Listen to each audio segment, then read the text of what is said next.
So I'm delighted now to introduce my friend Jennifer Dirking, who is an amazing ambassador for California native plants, and she'll be giving the talk Gardening for Color and Interest throughout the year. Before I bring Jennifer on, I just want to call out her accomplishments. Jennifer developed the Wildflower Ambassador Program, which runs out of the Santa Clara Valley chapter of the California Native Plant Society, and has given away thousands of wildflower seed packets over the last few years.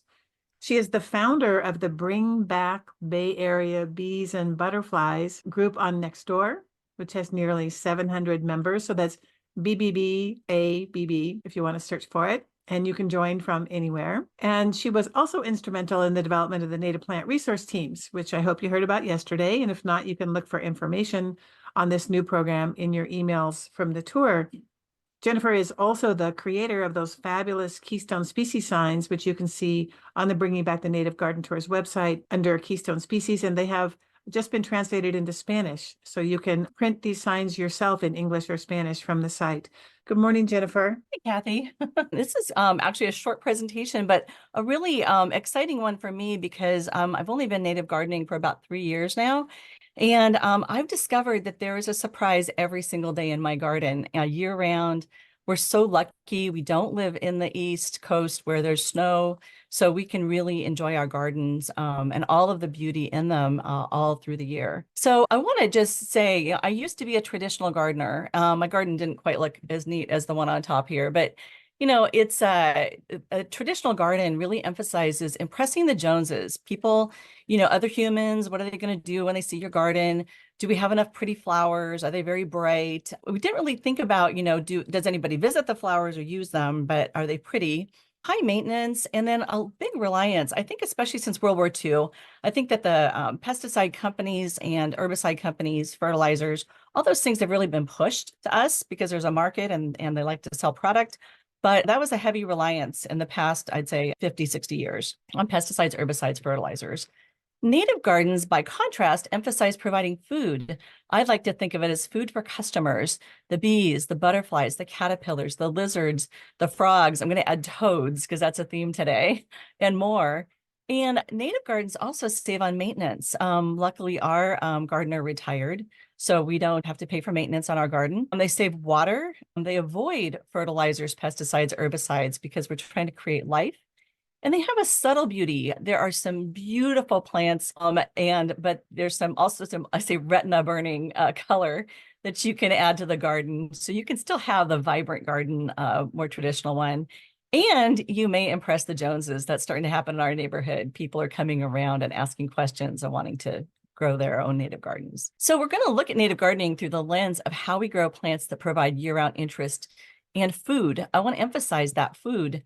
So we want food for the caterpillars so we can make more butterflies and moths. I want food for adult butterflies who also provide food to the ecosystem. I was standing outside of a beautiful home up in Nicasio, and this chickadee came chasing a butterfly right past my ear, snapping its beak. I could hear it.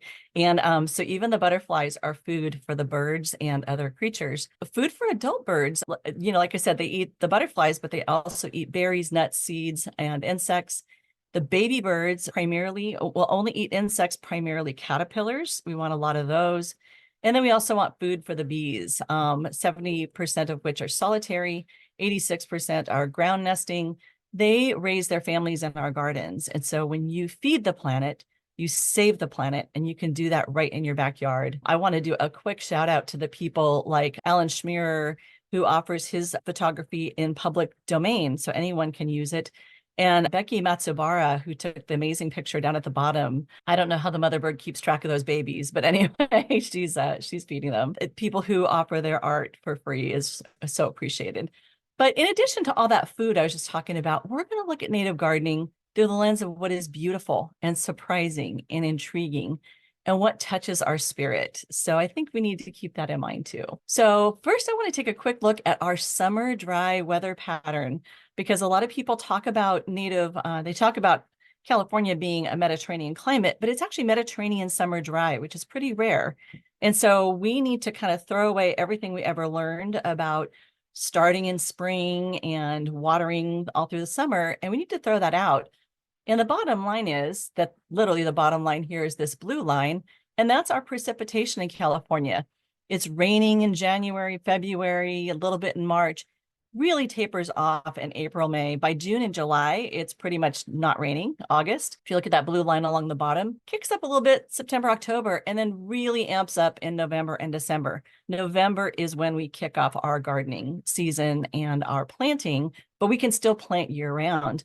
I want to point out that those, quote, drought tolerant Australian plants or whatever are that yellow line. And that yellow line needs summer water. And that's really, frankly, a waste of time and resource in my book.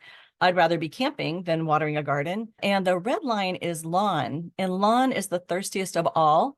And it's the largest crop in America. It has 40 million acres. It feeds nothing. I think it's time to lose the lawn. We did. So October, we're going to start the year a little bit early. If the planting season really kicks off in November with the rain, October is a beautiful time to look at the gardens, look at native gardens for ideas, but also prepare to plant. This is the time to dream, sketch out your ideas, and start getting some things in the ground.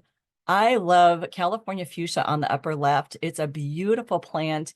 It blooms for a very long time, pretty much August through into December at our place. And behind it is a beautiful deer grass, and that's something that looks great year round as well. It's a nice contrast in a neighbor's garden. And then to the right of that is Mendocino reed grass, which is for a small garden, it's a lovely little grass.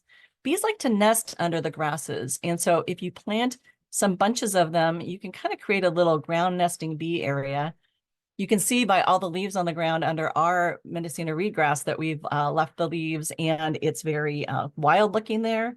And the bees are safe and I'm not disturbing them.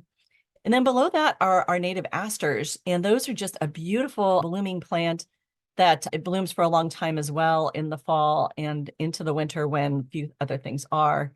I mentioned some others here that you can look up, and not comprehensive throughout these, but just be aware of them. And then November, again, we have the California fuchsia, which I didn't picture again.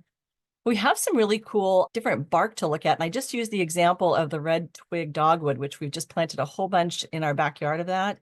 There's a dogwood actually blooming behind me. That's an April bloom that's at the Woodside Library Garden in April. And so it's really a nice year-round kind of plant. We just planted a whole bunch in our garden. And to the lower left, you can see what the leaves of some of these dogwoods look like. They're very pretty orange, reds, make a really nice color.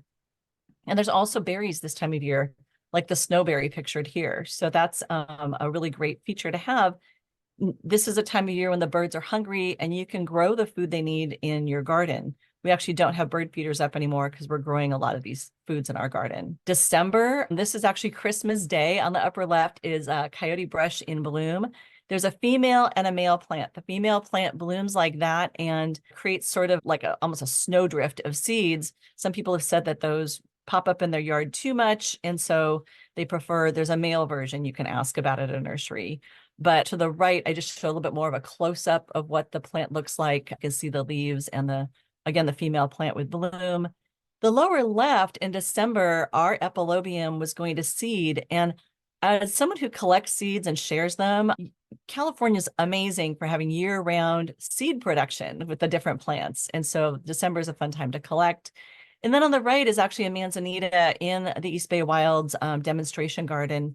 And forgive me, Pete, I've forgotten the name, but anyway, I took that picture in December. January, we have some more manzanita, and we have this chaparral currant that's just a really beautiful, beautiful plant. We planted a lot of that in our garden, and the hummingbirds love coming around and visiting the manzanitas and the currants. And it's also a time of year, it gets really wet in January, and I love to go around and collect seeds off the ground and acorns, cherry seeds, pits.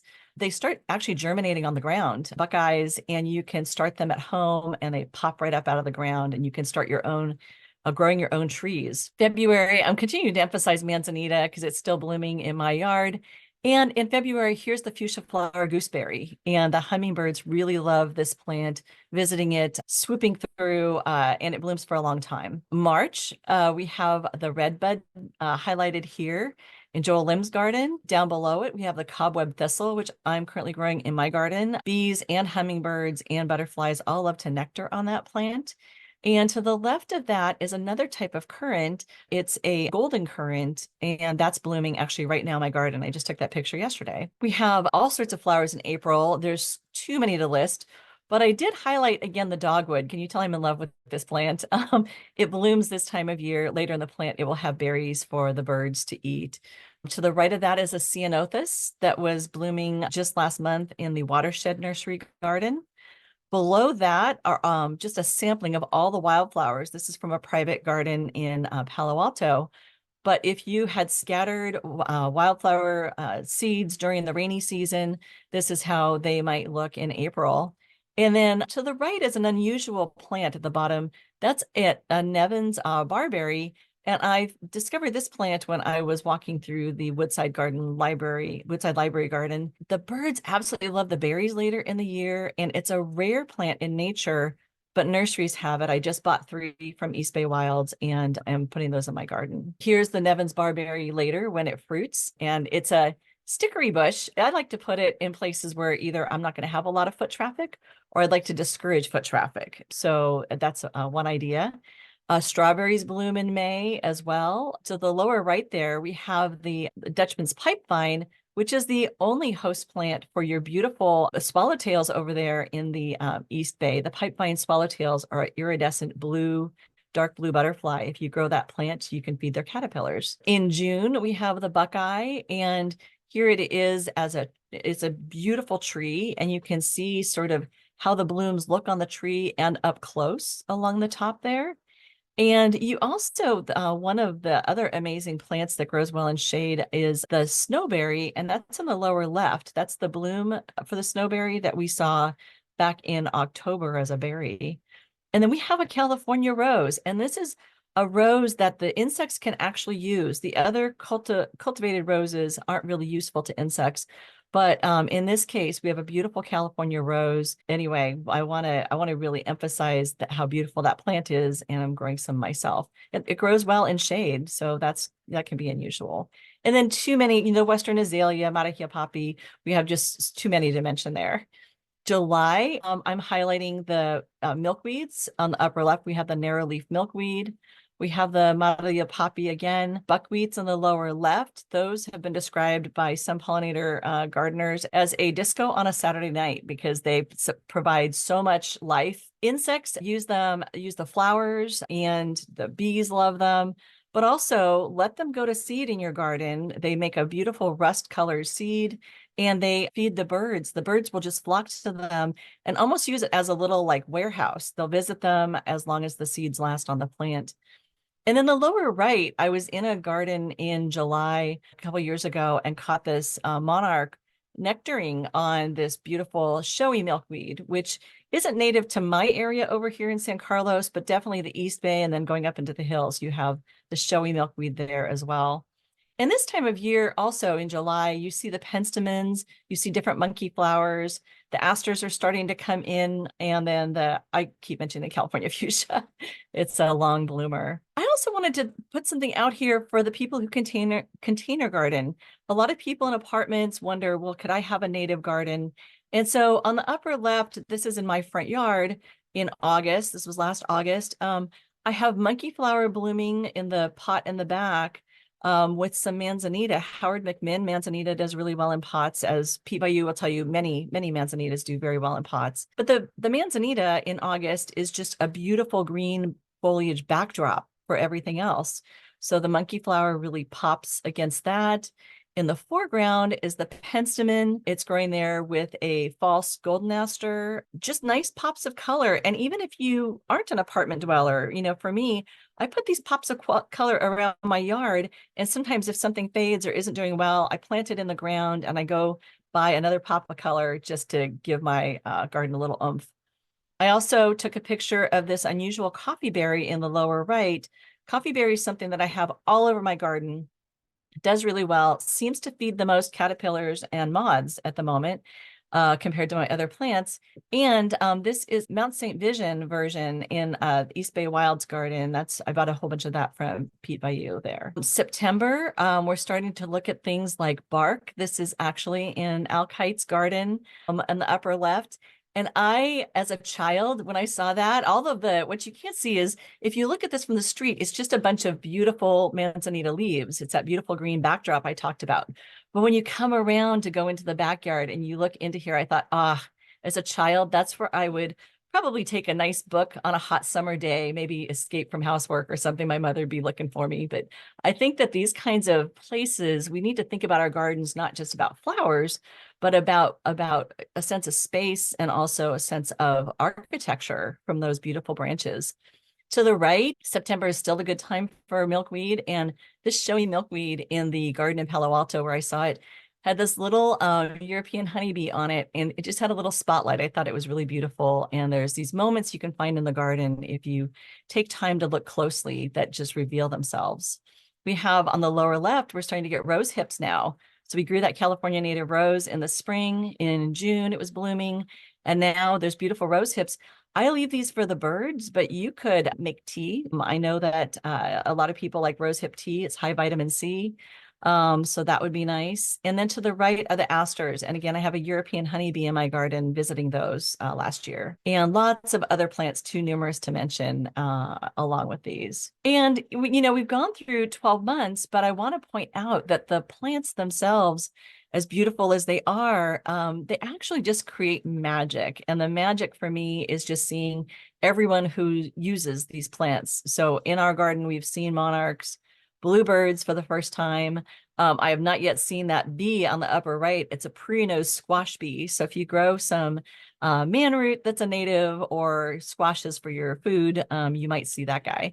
A lower left is a beautiful California fuchsia that's being nectared on by a hummingbird. And then I promised retina burning colors. The lower right is the sulfur buckwheat that was actually on the garden tour last year at the Sargent Garden. And I just want to thank everybody. I know this was a quick run through of the year. I'd like to thank our sponsor, Native Here Nursery, for supporting the tour.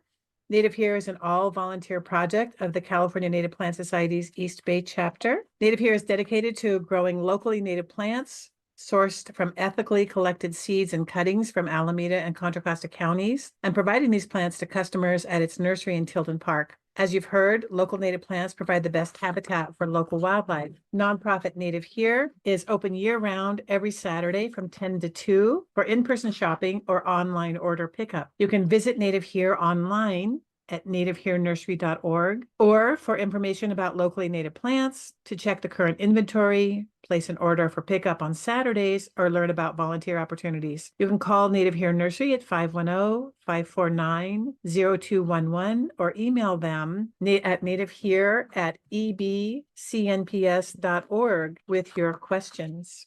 I hope you enjoyed it. Thank you for joining us.